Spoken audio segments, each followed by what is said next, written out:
Juhtus see, kui ma olin kuskil 15-16, et kool jäi pooleli.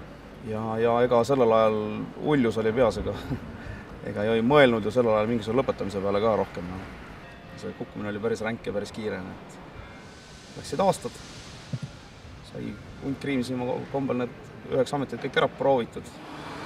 Mõned aastad tagasi, meil sõbraga mõtlesime, et aastad mööda läinud, et elus on mõned asjad jäänud tegemata. Teeks siis need ka lõpuks ära, et läheks kooli tagasi.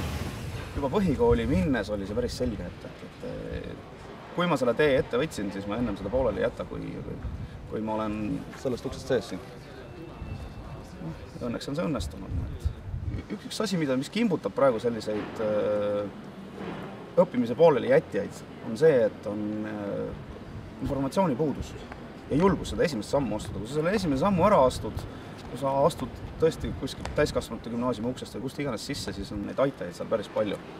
Iga päev on täpselt samasugused inimesed sina kõrval, nagu sa ise teevad seda peretöö ja ma ei tea, mille kõrvalt veel. Elatakse samamoodi edasi, leitakse lihtsalt see aeg ja ma olen ise enda puhul tähele pannud seda, et mida rohkem sa teadmisi omandad, seda suurem on nende järele veel tahtmine. Mis ma ütlen, muidugi mine õppima. Raske, muidugi on raske. Aga elu ei peagi olema ainult roosiaed.